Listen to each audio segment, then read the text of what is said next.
dnešnom videu si ukážeme, ako striham králikom pazúre. Bohužiaľ, teraz sa mi moc nedarí s tými videami. Mám vo veci niečo také, že robím seno v 40 hároch s lištovou kosačkou malou. Veď sa má tak, že zhruba nejakých 30-34 járov mám momentálne pokosených, všetko mám zmoknuté. Kosačku mám pokazenú, krovinorez mi tiež začal blbnúť, takže ani s krovinorezom sa to nedá dokončiť. Čiže úplne bomba. A nestíham vôbec nič. Takže toľko k tomu, prečo videá vychádzajú také, aké vychádzajú. Nevychádza teda ten seriál o králikoch úplne, lebo proste bohužiaľ není čas. A teraz si teda ukážeme niečo k tým králikom už.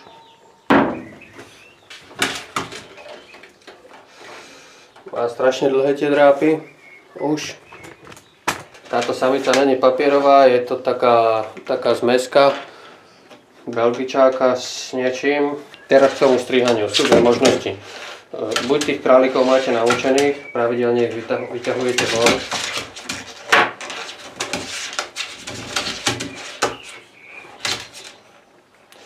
Buď tých králikov máte naučených, pravidelne ich vyťahujete von a oni sami vám dajú takto nohu, nekopnú vás. To je jedna možnosť, tak mám naučenú väčšinu králikov. Ale táto je strašne agresívna, takže túto tak naučenú nemám. Druhá možnosť je v podstate takýmto spôsobom si ju prichytiť, pritlačiť a pokiaľ má tie paznechty ozaj takto dlhé, tak ich len takto pekne zakrátiť. Samozrejme teda neísť do živého.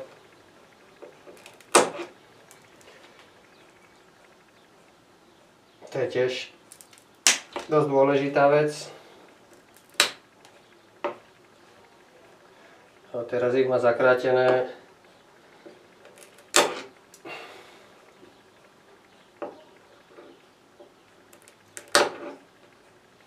Ja to striham takýmito klieštikmi. Oni tie kliešte sú rôzne. Sú aj originálne to kliešte, ktoré sú vlastne duté a vy len takto scvaknete, to niečo podobné, jak na dutníky sa používa. Ďalšia možnosť, ako dať toho králika do nejakého kľudu, je to chytiť a otočiť. V podstate povaliť na hlavu. Ale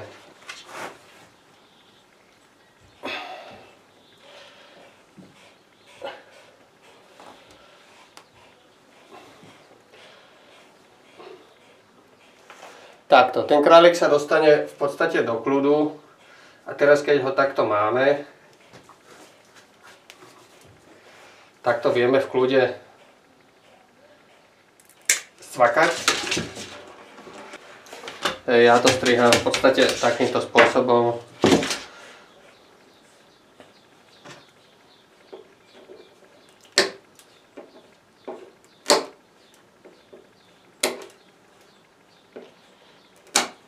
Čo ja odporúčam je, pokiaľ zastrihneme do živého, vydezinfikovať to, nechať to tak, ten králik si to ošetrí, olíže,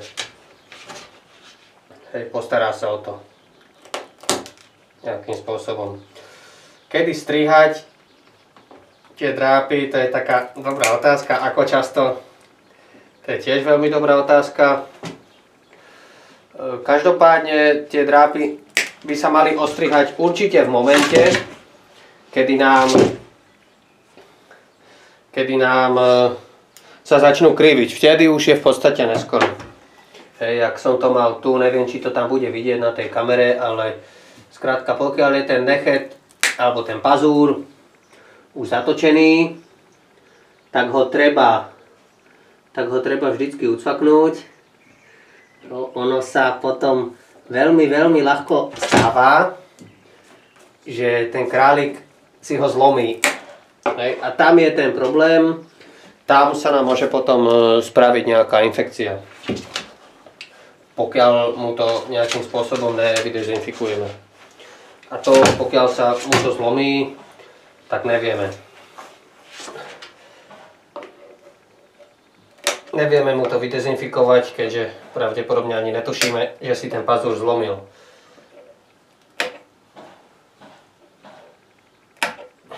Tak, teraz idem na zastrihané nohy.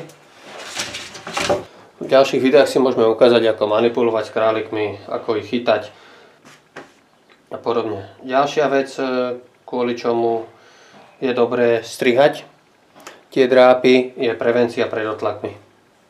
Pokiaľ má králik neostrihané trápy, tak je veľká šanca, že bude mať otlak.